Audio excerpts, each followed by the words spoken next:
విజయవాడ ఇంద్రకీలాద్రిపై రెండో రోజు భవానీ దీక్షల విరమణ కొనసాగుతోంది. వేల మంది భవానీ మాలదారులు తరలి వస్తున్నారు.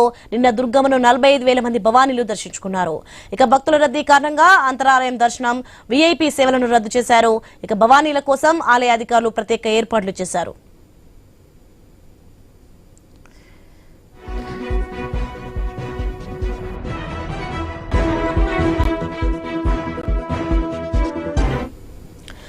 విజయవాడ ఇంద్రకీలాద్రిపై రెండో రోజు భవానీ దీక్షల విరమణ కొనసాగుతోంది.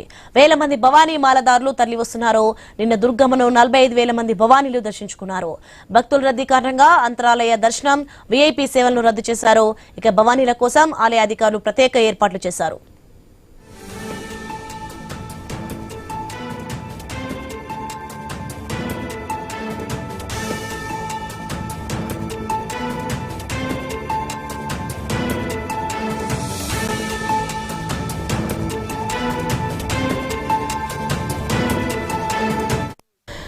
న్యూస్ లో మనం చూస్తున్నాం. ఇంద్రకీలాద్రిపై రెండో రోజు ఇక భవానీ దీక్షలు అయితే విరమణ కొనసాగుతుంది. ఇక వేలాదిగా అయితే భవానీ మాలదారులు తరలించిన దృశ్యాలు మనం చూస్తున్నాం. ఇక నిన్న దుర్గమ్మను అయితే 45,000 మంది భవానీలు అయితే దర్శించుకున్నారు. ఇక అంతరాలయ దర్శనం కానీ, వీఐపీ సేవలు కానీ అయితే రద్దు చేశారు. ఇక భవానీల కోసం అయితే ప్రత్యేక ఏర్పాట్లు చేశారు అధికారులు.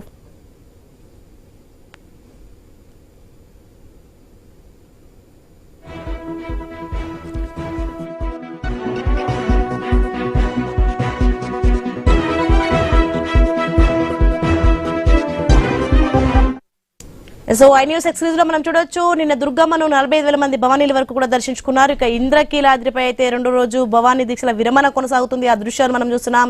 ముఖ్యంగా వేలాదిగా అయితే భవానీ మాలదారులు తరలి వచ్చిన దృశ్యాలు చూస్తున్నాం. ఇక నిన్న దుర్గమ్మను ఏకంగా 45,000 మంది భవానీలు అయితే దర్శించుకున్నారు. ఇక అంతరాలయ దర్శనం కానీ, వీఐపీ సేవలు కానీ రద్దు చేశారు. ఇక ఇంద్రకీలాద్రిపై రెండో రోజు భవానీ దీక్షలు అయితే విరమణ కొనసాగుతుంది. భవానీల కోసం అయితే ప్రత్యేకంగా ఏర్పాట్లు చేశారు అధికారులు. ఆ దృశ్యాలు మనం చూస్తున్నాం.